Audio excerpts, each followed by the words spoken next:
I'm Michael Finney. I'm the president and CEO of the Miami-Dade Beacon Council. Well, the first week and a half now, I've spent a lot of time getting to know the community, meeting with key business leaders, governmental leaders, and then other peer organizations that are involved in the not-for-profit sector, like the Chamber of Commerce, the Convention Visitors Bureau, those types of organizations. And then I had an opportunity to actually participate in the Chambers, the Greater Miami Chamber Goals Conference, which was a very nice event. And then earlier this week, the Emerge, which is the new technology conference that launched a few years ago. So I had a chance to participate in both of those, both excellent events that showcased our community in a very positive way. Well, during the first year, I'm really focused on understanding how to best implement the key strategies that have been put together for the organization. It falls into three major pillars. Market growth shape, I won't go into the details of that, but essentially the organization spent a lot of time taking a look at how best to move the community forward. And I've had a chance now, both through the interview process and in the week and a half that I've been on board, to really explore those strategies with business leaders, governmental leaders, et cetera. And from my vantage point, the strategy is spot on. And so my challenge now is focused on getting those strategies implemented. And over the next year, hopefully we'll make great strides in getting that done. Different community. I'm here from Michigan. And the types of businesses are certainly different that we'll be focused on here. The types of people and their skill sets are likely to be different, and I'm understanding that now.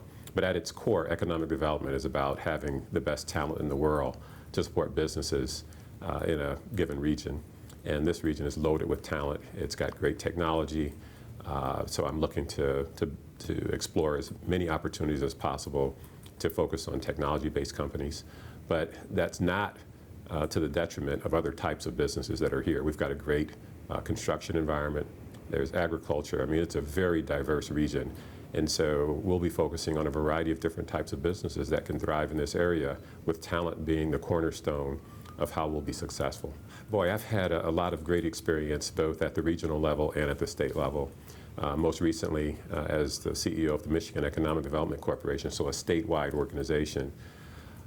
We spend an awful lot of time focused on helping small businesses through key programs that we launched that help facilitate greater access to capital, greater access to talent, and more opportunities for B2B activity where small businesses were able to gain access to large companies to help them grow. And I see similar kinds of opportunities here. At the regional level, I was with an organization called Ann Arbor Spark, and it was comparable to the Beacon Council. And through that organization, we spent a lot of our time focused on technology-based business growth and development with programs very similar to what I saw at Emerge, where we're really trying to bolster the opportunities that are there, bringing key capital together through either angel investors and venture capitalists, as well as traditional debt capital to help businesses grow, helping with access to university-based innovations. We've got some great universities here, and the innovations that are being developed by their faculty and staff, we want to make sure that we're understanding that. So we've got a very nice entrepreneurial resource embedded within the organization. So those are the things that I think make an awful lot of sense based on my prior experience to also bring to Miami-Dade. You know, the biggest challenge is frankly staying focused. And it always is in this business because the nature of what we do tends to touch a lot of other things. And as an example, I've had questions about our interest in helping with housing to ensure that there's affordable housing in the region. It's certainly important because if we want young people and the right kind of talent to locate here, there's got to be affordable housing. But the reality is it's probably not an area where our resources can best ensure success. And so staying focused is a very important thing for us. And then partnering with organizations that fill in those gaps. So we want to understand who's responsible for ensuring that there's affordable housing. We want to understand who's helping with talent resources like Career Source. We want to understand who's touching some of these other key components of our success, and we want to partner with them.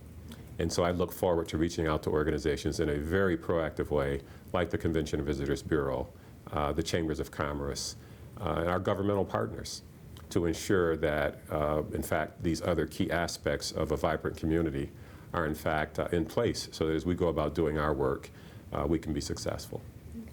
You know, I spent the first half of my career in the private sector. I was general manager at an aerospace manufacturing company in Michigan. And our company was in a growth mode. We were growing fairly fast. And so I became very knowledgeable of how to put together incentives that were based on local and state government that could help our business grow. And the state of Michigan invited me to participate as a private sector individual in some of their business recruitment activities. And so a few years down the road, having done that a number of times, at one point, the head of economic development for the state asked me if I was interested in joining his team. And about 6 months later, I ended up leaving my private sector job and doing what I consider to be tremendous work of really helping to improve the overall economic prospects of everybody, of a community. And I've become very passionate about it, and I've spent the last now 17 years doing economic development work. Well, really, employers have to figure out what's best for them. But if we do our job right, our focus will be on bringing additional businesses and jobs to the community that, in fact, pay high wages, that pay living wages, that are knowledge-based jobs. I also think, though, that it's incumbent upon our partners, organizations like CareerSource and our universities and colleges, to really extend themselves into communities that are economically distressed, to provide the support that individuals need so that they can upgrade their education, their work experience, so that they can actually pursue some of the higher paying jobs that are available in the community.